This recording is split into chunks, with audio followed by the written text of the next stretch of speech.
के सिद्धार्थनगर जहां सीएम योगी का संबोधन हो रहा है। बिहारी लाल के, वृंदावन बिहारी लाल के, नमः पार्वती पतिये हर हर।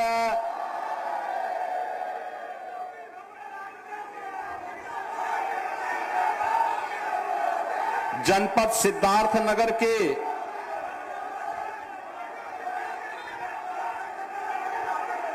बांसी डुमरियागंज से जुड़ी हुई परियोजनाओं के लोकार्पण और शिलान्यास के लिए आयोजित आज के समारोह में मंच पर उपस्थित डुमरियागंज के लोकप्रिय सांसद श्री जगदंबिका पाल जी, बांसी के लोकप्रिय विधायक श्री जयप्रताप सिंह जी, माननीय विधायक कपिलवस्तु श्यामधनी राही जी, माननीय विधायक सोरठगढ़ श्री विनय वर्मा जी, विधान परिषद सदस्य श्री सुभाष युद्धवंशी, विधान परिषद सदस्य श्री ध्रुव कुमार त्रिपाठी जी,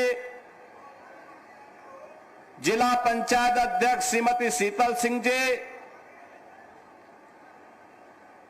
पूर्व मंत्री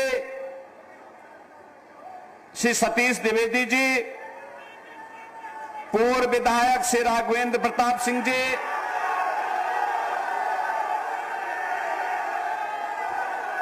रतन सेन इंटर कॉलेज की प्रबंधक श्रीमती रानी वसुंधरा कुमारी जी, चेयरमैन सहकारी जिला सहकारी बैंक कुंवर विक्रम सिंह जी, ओबीसी मोर्चा के क्षेत्रीय अध्यक्ष श्री शिवनाथ चौधरी जी, भारतीय जनता पार्टी के जिलाध्यक्ष श्री दीपक मौर्य जी, पूर्व जिलाध्यक्ष श्री ब्रज बिहारी मिश्र जी, लालजी त्रिपाठी जी, गोविंद माधव जी, नरेंद्र मणि जी, श्रीमती पूजा पाल जी, रमेश गुप्ता जी, राम कुमार कुंवर जी, कन्हैया पासवान जी, राम निवास यादव जी, भारतीय जनता पार्टी और एनडीए से जुड़े हुए हमारे सभी नेतागण, पदाधिकारीगण, भारी संख्या में बांसी, डुमरियागंज, इटवा, कपिलवस्तु, सोरठगढ़ से जुड़े हुए सभी उपस्थित मेरे बहनों और भाइयों, ये मेरा सौभाग्य है कि महात्मा बुद्ध की इस पावन धरा सिद्धार्थनगर में मुझे आज एक बार फिर से आने का अवसर प्राप्त हुआ है। बहनों और भाइयों, भगवान बुद्ध ही राजकुमार सिद्धार्थ हैं, यानी राजकुमार सिद्धार्थ ही ज्ञान प्राप्त होने के बाद उन्हें भगवान बुद्ध के रूप में दुनिया जानती है। और यह आप सबका सौभाग्य है कि भगवान बुद्ध के नाम पर बने हुए उनके बचपन के नाम राजकुमार सिद्धार्थ के नाम पर जिस जनपद का नाम सिद्धार्थ नगर है, इस जनपद में जन्म लेने, इस जनपद में आगे बढ़ने और सेवा का एक सौभाग्य अपने आप में जीवन को धन्य धन्य करता है। बहनों और भाइयों, आज से 2500 वर्ष पहले जो जनपद अपने वैभव के लिए विख्यात था, जो क्षेत्र, जो राज्य अपने वैभव के लिए विख्यात रहा होगा, क्या कारण है कि वह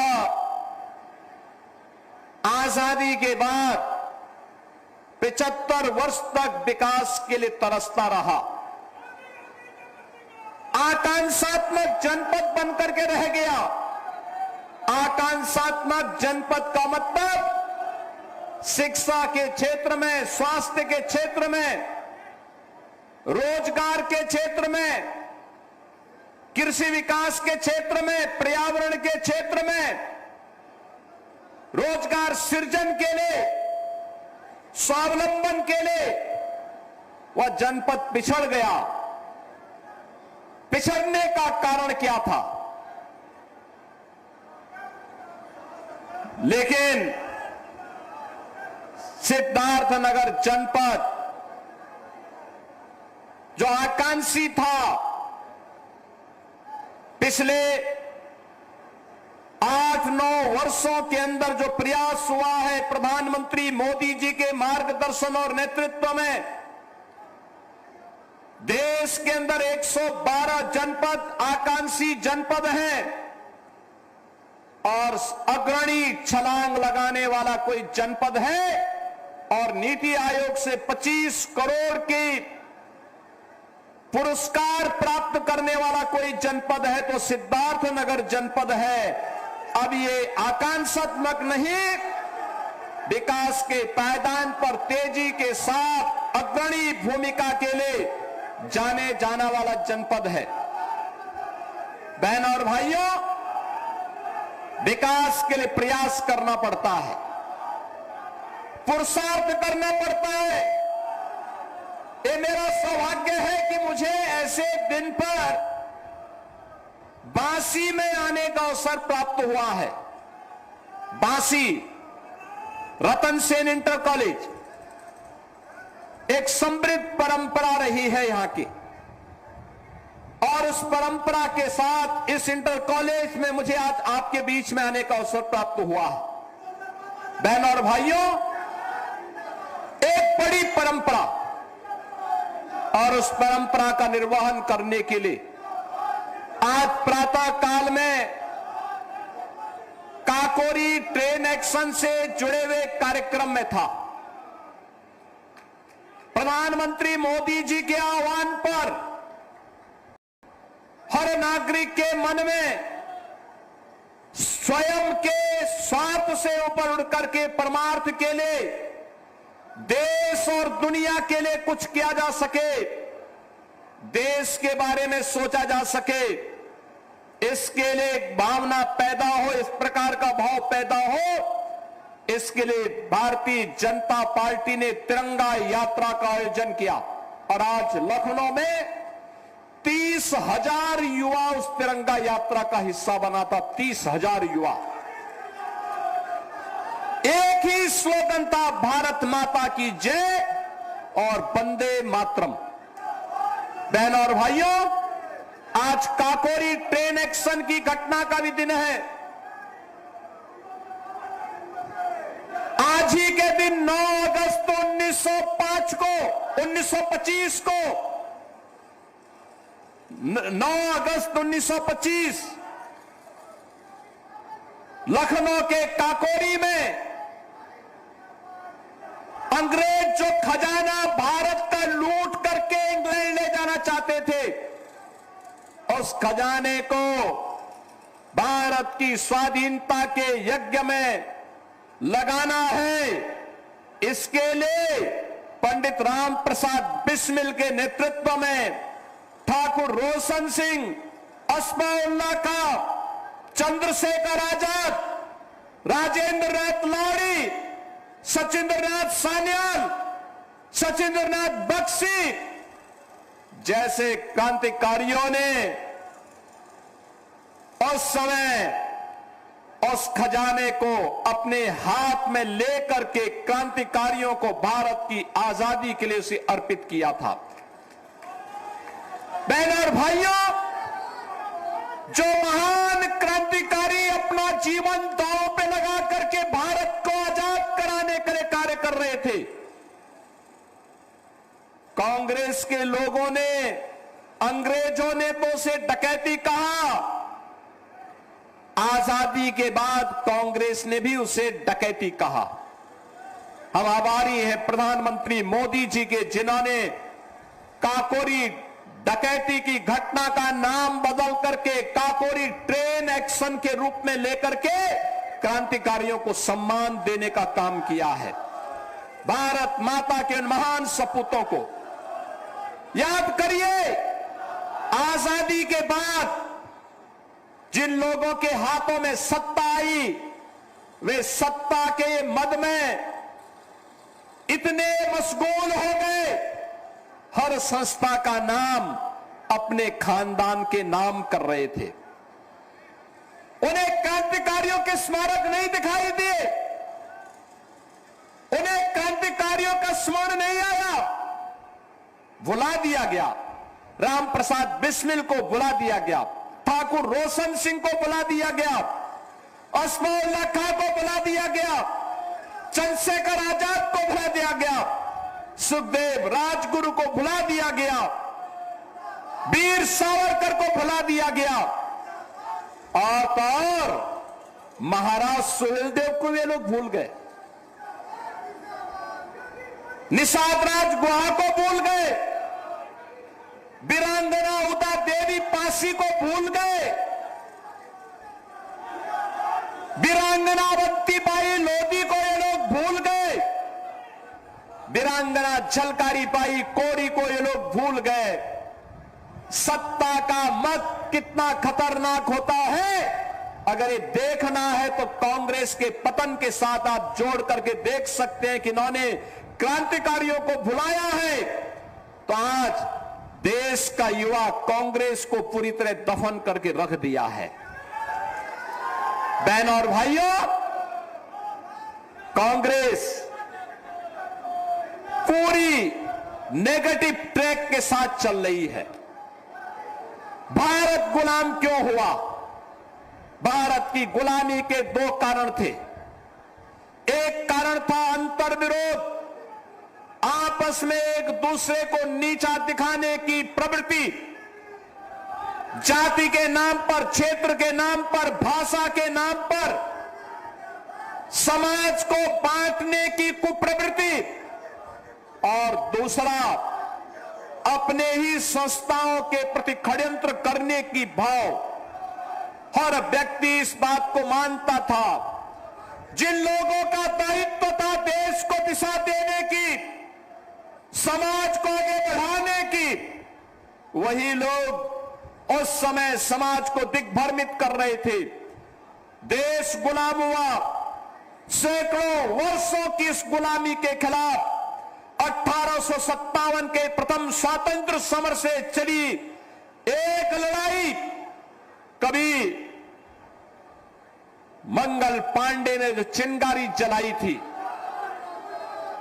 जो चिंगारी गोरखपुर में बंधु सिंह ने जलाई थी, जो चिंगारी बिठूर में त्याता टोपे के नेतृत्व में आगे बढ़ी थी, जो चिंगारी झांसी में झांसी की रानी लक्ष्मीबाई के नेतृत्व में आगे बढ़ी थी, जो चिंगारी मेरठ में धन सिंह कोतवाल के नेतृत्व में आगे बढ़ी थी, वह चिंगारी आगे बढ़ती गई। और चिंगारी का परिणाम था कि लगातार किसी न किसी जनपद में क्रांतिकारियों के द्वारा अंग्रेजों की चूलों को हिलाने का काम किया जाता रहा। ये लड़ाई आगे बढ़ती रही। 1922 में गोरखपुर का चोरी चोरा की घटना, 1925 में लखनऊ की काकोरी ट्रेन एक्शन की घटना, और ये लगातार 1942 में भारत छोड़ो आंदोलन तक लगातार चलता रहा। और आज उसी 9 अगस्त की तिथि काकोरी ट्रेन एक्शन की तिथि है, जो बहनों और भाइयों, हर नौजवान को अपनी मातृभूमि के साथ, मातृभूमि को सर्वोच्च मानते हुए उन अमर बलिदानियों ने अपना बलिदान दिया था।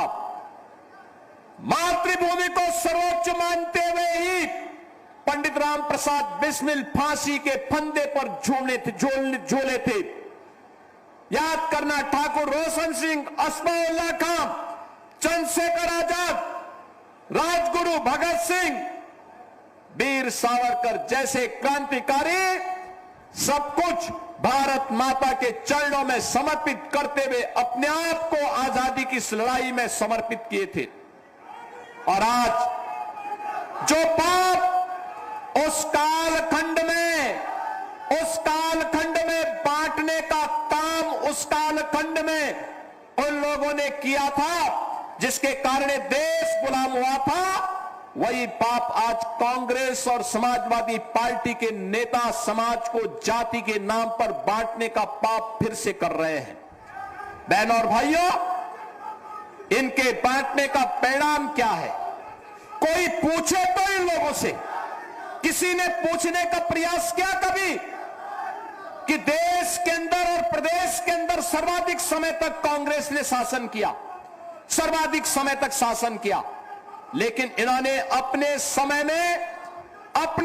में इन्होंने क्या किया था? युवाओं के लिए क्या किया था? किसानों के लिए क्या किया था? गरीबों के लिए क्या किया था? इन्होंने महिलाओं के लिए।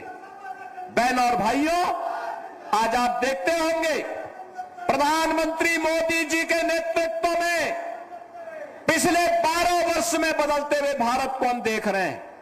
जिस भारत के बारे में दुनिया की राय थी कि भारत एक पिछड़ा देश है, गरीब देश है, कमजोर देश है, यह भारत विरोधियों के सामने टिक नहीं पाएगा, आज वह भारत सीना तान करके अपने विरोधियों के सामने खड़ा है और दुनिया भारत की ओर देख रही है। ये किसके कारण? जिस भारत की अर्थव्यवस्था पूरी तरह कांग्रेस ने चौपट कर दी थी, उस भारत को आज दुनिया की चौथी अर्थव्यवस्था के रूप में स्थापित किया है प्रधानमंत्री मोदी जी ने। बहनों और भाइयों, जिस भारत के बारे में कहा जाता था कि भारत में भ्रष्टाचार है, भारत में पॉलिसी पैरालिसिस का शिकार हो चुका है, आज वह भारत मजबूती के साथ खड़ा होकर के युवाओं के लिए स्टार्टअप इकोसिस्टम को लेकर के खड़ा है। IIT, triple IT, IIM, AIIMS, medical college के एक लंबी श्रृंखला के साथ खड़ा है। वह भारत आज निवेश का बेहतरीन गंतव्य बन करके दुनिया के सभी प्रकार के निवेश को अपने आवंटित कर रहा है। ये भारत में अंदर प्रधानमंत्री मोदी जी के नेतृत्व में चला हुआ अभियान है, जिस अभियान के कारण बहनों और भाइयों, आज देश के अंदर 25 करोड़ गरीब गरीबी रेखा से उभर करके आज वे लोग भारत के अंदर सम्मानजनक जीवन जीने के लिए खुशहाली के साथ आगे बढ़े हैं। आखिर इन 25 करोड़ लोगों के जीवन में जो परिवर्तन हुआ है, 2014 के पहले उस बदहाली का कारण कौन था? कौन था उस बदहाली का कारण? अगर मैं कुछ आंकड़े यहां पर दूं, उन आंकड़ों के माध्यम से हम सौ अनुमान लगा सकते हैं किस प्रकार से इन्होंने, कांग्रेस ने देश के साथ धोखा किया था। एजुकेशन के लिए, स्किलिंग के लिए, एम्प्लॉयमेंट के लिए, उद्यमिता के लिए कांग्रेस ने देश के अंदर लगभग 55 से 60 वर्ष तक शासन किया, लेकिन इसके नाम पर कभी कोई उनके दिमाग में कोई विजन नहीं आया। बहनों और भाइयों, आज के युवा की आवश्यकता है स्किलिंग की। आज के युवा की आवश्यकता है उसे अच्छी शिक्षा प्राप्त हो, स्किलिंग की व्यवस्था हो, एम्प्लॉयमेंट की व्यवस्था हो, नौकरी मिले, उद्यमिता के अवसर हो। और हम कह सकते हैं प्रधानमंत्री मोदी जी के नेतृत्व में पिछले 12 वर्ष में 17 करोड़ लोगों को देश के अंदर जॉब मिली है। 17 करोड़ लोगों को। बहनों और भाइयों, कौशल विकास के माध्यम से 2000 2014 के पहले स्किलिंग की कोई व्यवस्था नहीं थी और आज मैं कह सकता हूं यूपी समेत पूरे देश के अंदर 17,000 स्किल डेवलपमेंट के सेंटर हैं। 17,000 स्किल डेवलपमेंट के सेंटर हैं।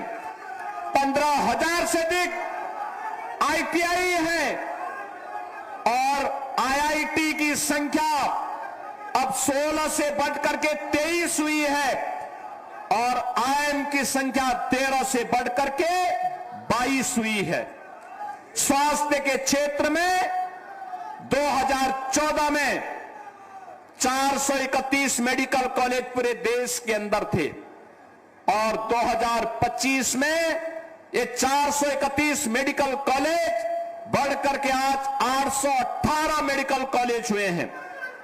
एम्स 7 थे देश के अंदर, आज ये 7 एम्स कांग्रेस ने 1 बनाया, अटल जी ने 6 बनाए और मोदी जी ने इनकी संख्या 23 तक पहुंचाने का काम किया है। बहनों और भाइयों, MBBS की सीट 2014 के पहले देश के अंदर कुल 51,348 थी। आज मोदी जी के नेतृत्व में 1,28,926 युवा मेडिकल में MBBS में प्रवेश प्राप्त करता है। PG की सीट MD और MS के लिए 2014 के पहले केवल 31,185 युवाओं को अवसर मिलता था और आज 85,822 युवाओं को PG में प्रवेश के लिए प्रधानमंत्री मोदी जी के प्रयास से आज यह अवसर प्राप्त हुआ है। बहनों और भाइयों, आज जब युवा अब केवल जॉब सीकर नहीं है और केवल जॉब के लिए भटकता नहीं है, आज का युवा जिसके बारे में प्रधानमंत्री जी ने कहा था कि हम अपने युवा को जॉब सीकर नहीं जॉब क्रिएटर बनाएंगे और आज हमारा युवा जॉब देने वाला बन चुका है। भारत के अंदर जो स्टार्टअप का एक इकोसिस्टम विकसित हुआ है, आज आप देख सकते हैं और उस इकोसिस्टम के माध्यम से कितनी तेजी के साथ भारत ने उसका विस्तार किया है।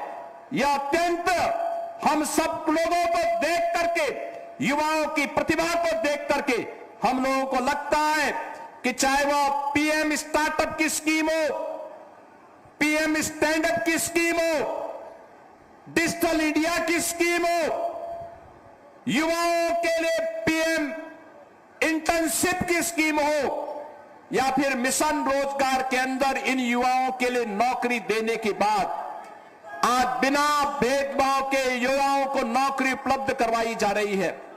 मैं पूछना चाहता हूं श्री राहुल गांधी से और पूछना चाहता हूं श्री अखिलेश यादव जी से, आप तो बताइए, पहले उत्तर प्रदेश के अंदर कांग्रेस को सर्वाधिक समय तक शासन करने का अवसर प्राप्त हुआ। समाजवादी पार्टी को 4 बार प्रदेश के अंदर मुख्यमंत्री बनने का अवसर प्राप्त हुआ। आखिर उन्होंने युवाओं के सामने क्या ऐसा किया कि युवा इनके साथ जाए? ये सच है कि कांग्रेस ने भी और समाजवादी पार्टी ने भी, कांग्रेस ने देश के युवा के लिए और समाजवादी पार्टी ने यूपी के युवा के सामने पहचान का संकट खड़ा किया था। बहनों और भाइयों, जब देश में भ्रष्टाचार होगा, देश में आतंकवाद होगा, नक्सलवाद होगा, उग्रवाद होगा, उपद्रव होगा या राज्य में भी दंगे होंगे, गुंडागिर्दी होगी, व्यापार और निवेश के लिए कोई अवसर नहीं होगा, आप अनुमान लगा सकते हैं स्वाभाविक रूप से सबसे ज्यादा प्रभावित कोई होगा, युवा होगा। 17 के पहले यूपी के युवाओं के साथ यही होता था। यूपी का युवा यूपी के बाहर अपनी पहचान छुपाता था। कोई नहीं कहता था मैं सिद्धार्थनगर का हूं, कोई नहीं कहता था मैं बस्ती का हूं, नहीं कहता था कि मैं संत कबीर नगर का हूं या गोरखपुर का हूं या महाराजगंज का हूं या बलरामपुर का हूं। ये समाजवादी पार्टी ने तो हर जिले में एक माफिया पाल दिया था। हर जिले में माफिया, हर थाने में माफिया का कब्जा, हर तहसील में माफिया का कब्जा। गरीब की जमीन पर कब्जा होता था। Land mafia, cane mafia, sand mafia, cattle mafia और पेशेवर अपराध के लिए कुख्यात माफियाओं की समानांतर सत्ता ये प्रदेश की पहचान थी। पर्व और त्योहार नहीं मना सकते थे। मैं कल मेरठ में था जिसकी चर्चा श्री जगदंबिका पाल जी कर रहे थे। पिछले 4 दिन के अंदर गाजियाबाद से हरिद्वार के बीच में 3 करोड़ कांवड़ यात्री शिव भक्त गए हैं हरिद्वार में जल लेने के लिए। 3 करोड़ हर हर बम बम का नारा करते हुए, शिव की भक्ति में झूमते हुए। क्या बच्चे, क्या युवा, क्या महिला, क्या बुजुर्ग, सबका एक ही धुन है, शिवमय वातावरण। कितना आनंददायक था। 17 के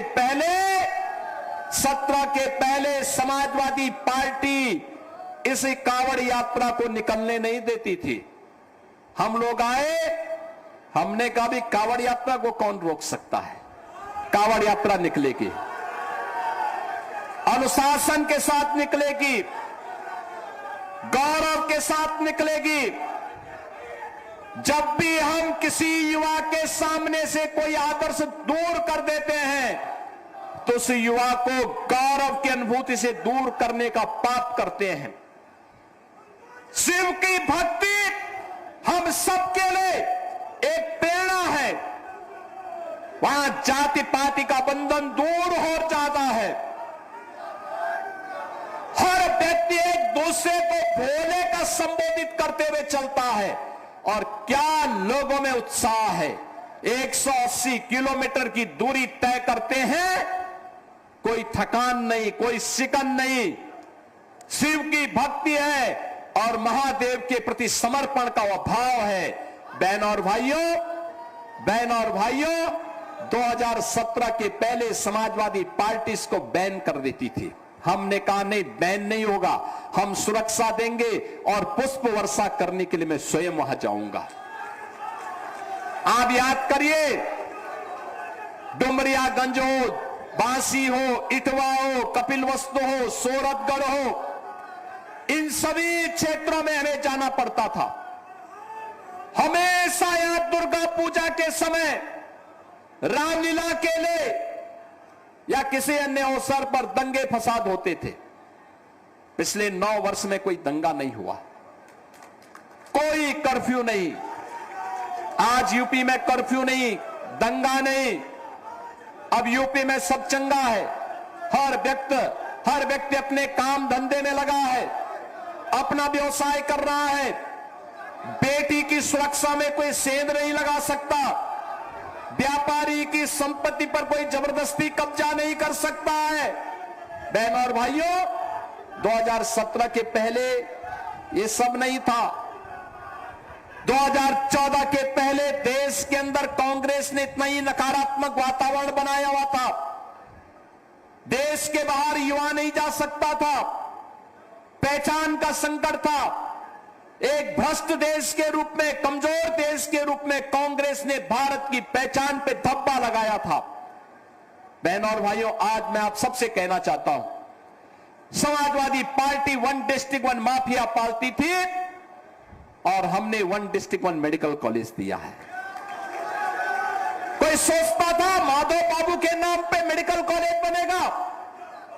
आज स्वर्गीय माधव प्रसाद त्रिपाठी मेडिकल कॉलेज सिद्धार्थनगर में बन करके तैयार है और कार्य कर रहा है। आज बहनों और भाइयों, 1 डिस्ट्रिक्ट 1 प्रोडक्ट में भगवान बुद्ध का प्रसाद आज आपके सामने काला नमक चावल मैं देख रहा था काला नमक चावल 1 किलो का दाम 200 रुपया मिल रहा है। 1 किलो का दाम 200 रुपया, और डिमांड इतनी है कि उतनी सप्लाई नहीं हो पा रही है।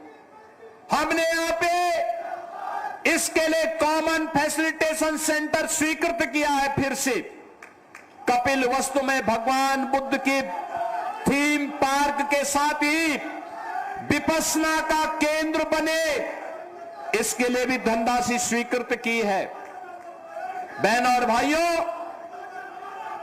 बेसिक शिक्षा की हालत क्या थी 2017 के पहले, और समाजवादी पार्टी ने तो उस समय घोषणा कर दी थी कि नकल हमारा जन्मसिद्ध अधिकार है।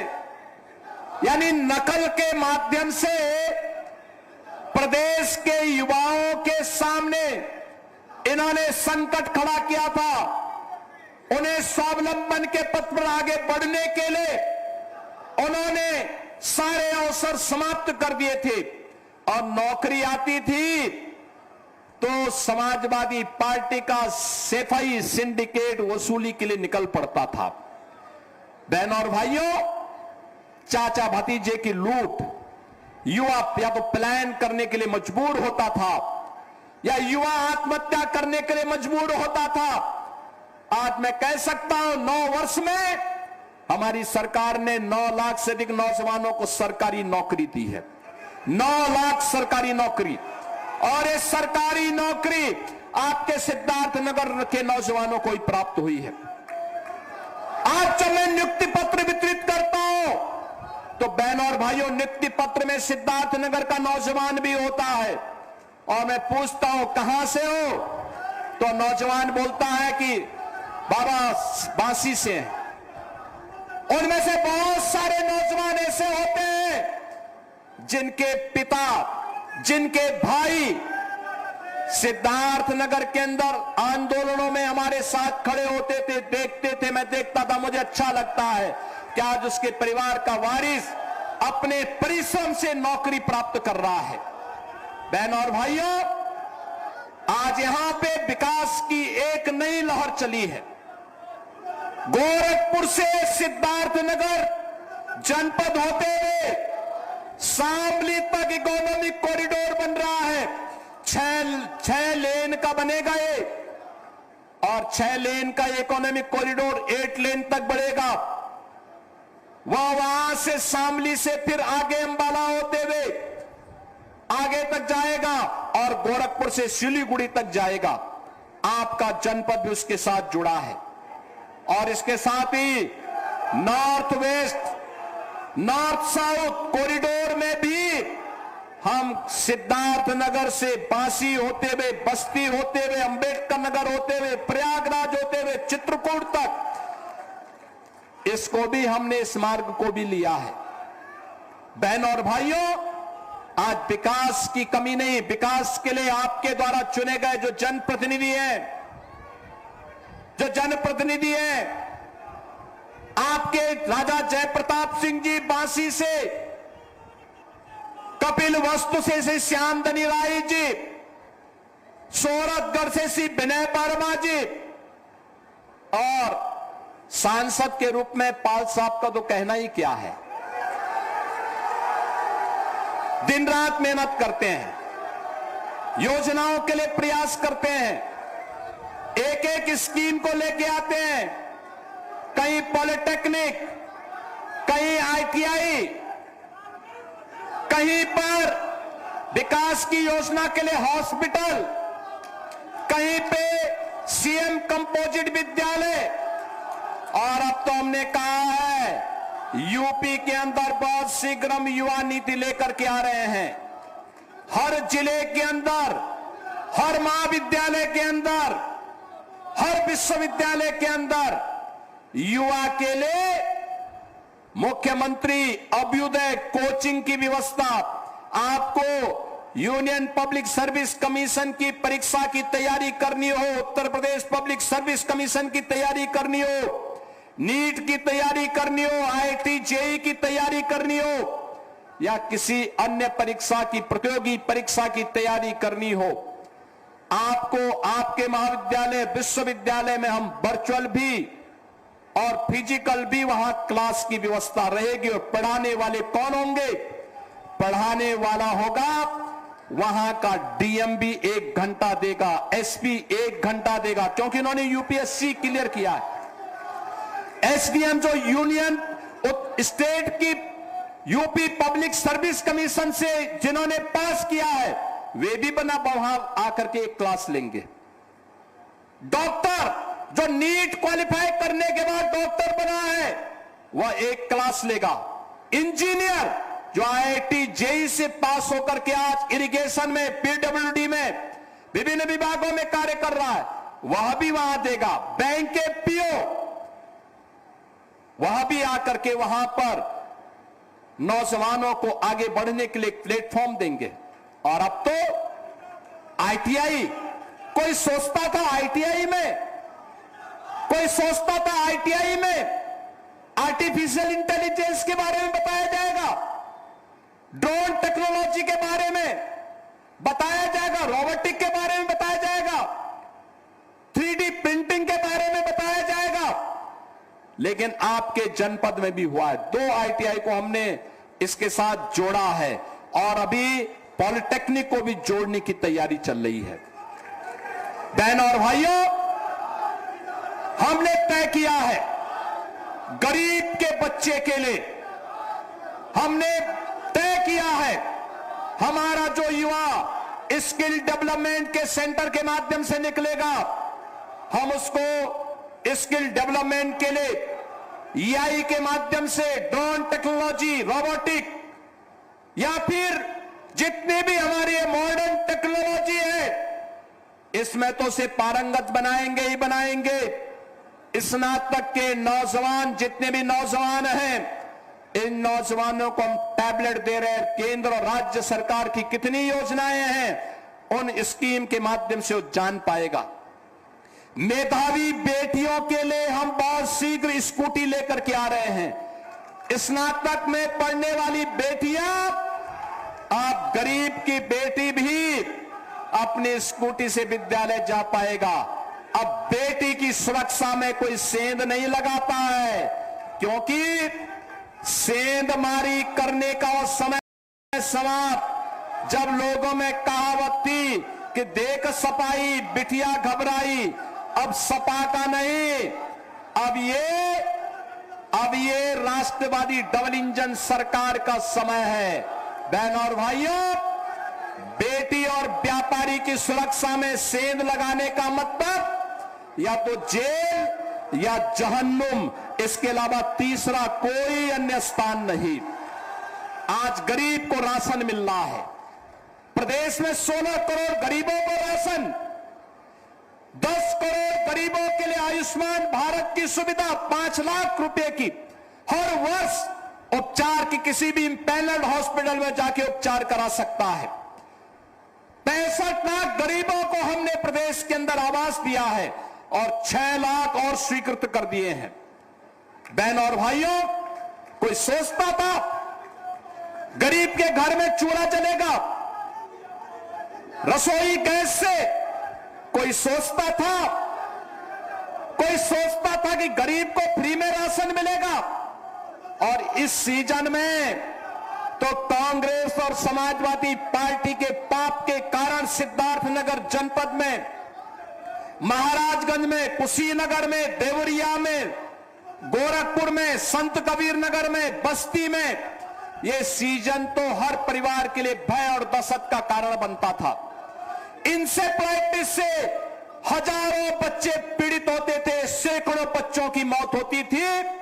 एक कांग्रेस और समाजवादी पार्टी के कानों में कभी भी जू नहीं रेंगा, कभी इनको उन बच्चों के प्रति संवेदना नहीं थी। यही तो बच्चे आज बड़े हुए हैं, यही बच्चे आज युवा हैं, जिन बच्चों को डबल इंजन सरकार ने आज जीने के लिए उत्तम स्वास्थ्य की सुविधा दी है।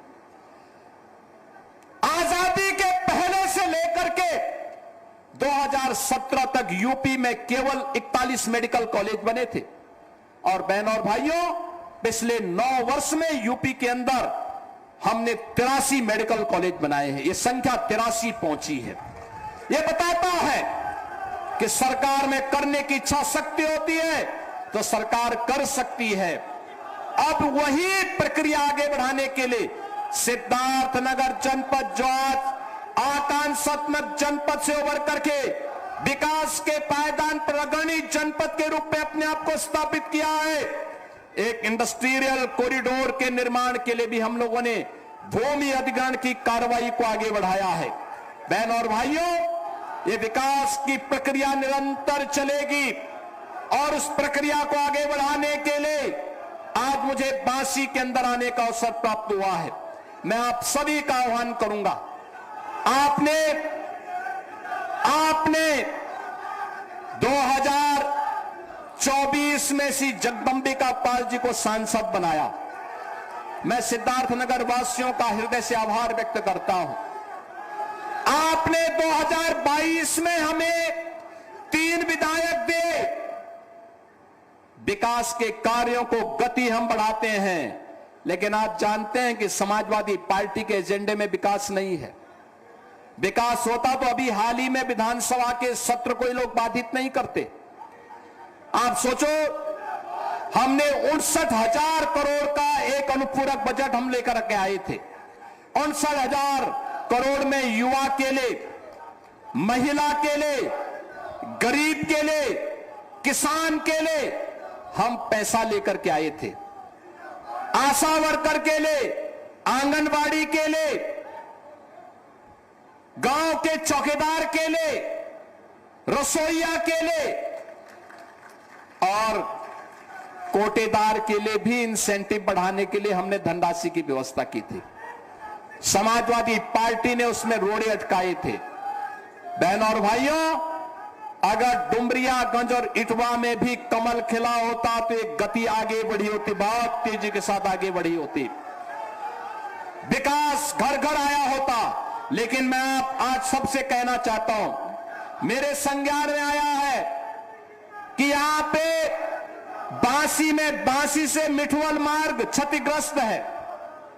28 करोड़ रुपए इसके लिए हम आज फिर से स्वीकृत कर रहे हैं। ये मार्ग हम बनाएंगे, अच्छा बनाएंगे। डुमरियागंज में भडरिया से बढ़नी चापा मार्ग यह भी क्षतिग्रस्त है। इसके लिए 24 करोड़ 58 लाख रुपए इसके लिए भी हम लोग स्वीकृत कर रहे हैं। इटवा में बढ़िया से गोरा बाजार मार्ग ये क्षतिग्रस्त होने के कारण यह भी आवागमन बाधित है, इसको भी हम स्वीकृत कर रहे हैं। हमारे माननीय विधायकों ने, सांसद जी ने जो प्रस्ताव दिए हैं, पदाधिकारियों ने जो प्रस्ताव दिए हैं, उन सब पर भी हम कार्य कर रहे हैं। मैं आज आपको आह्वान करने के लिए आया हूं।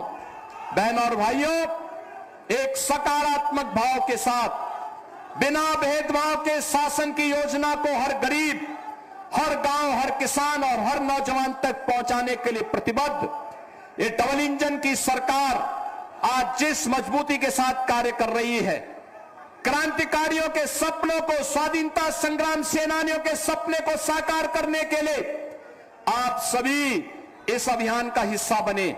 और उस अभियान का हिस्सा बनने के लिए भारतीय जनता पार्टी के नेतृत्व में एनडीए आपका आह्वान करती है। आपका आशीर्वाद अगर इन लोगों को प्राप्त होगा तो आपको विकास के लिए, रोजगार के लिए, स्किलिंग के लिए, निवेश के लिए भटकना नहीं पड़ेगा। कल्याणकारी योजनाओं के लिए भटकना नहीं पड़ेगा। सुरक्षा और सुशासन के लिए मोहताज नहीं होना पड़ेगा। हमने 12 वर्ष में प्रधानमंत्री मोदी जी के नेतृत्व में देश ने परिवर्तन देखा है और 9 वर्ष में उत्तर प्रदेश में डबल इंजन की सरकार के परिवर्तन के आप सब साक्षी हैं। उसको और तेज गति से आगे बढ़ाने का आह्वान करते हुए मैं आप सभी सिद्धार्थनगर जनपद वासियों का, बांसी, डुमरियागंज, इटवा, कपिलवस्तु, सोरठगढ़ से जुड़े हुए आप सभी बहनों और भाइयों का मैं हृदय से धन्यवाद करता हूं। आपको देश की आजादी के 80वें स्वाधीनता दिवस की मैं अभी से अग्रिम बधाई देता हूं और आपसे आह्वान करता हूं। प्रधानमंत्री मोदी जी ने हर घर तिरंगा का आह्वान किया है। हर घर पे तिरंगा लगना चाहिए। ये भारत की आन बान शान का प्रतीक है। आप सभी के प्रति मेरी मंगल में शुभकामनाएं हैं। धन्यवाद। जय हिंद, जय जय श्री राम।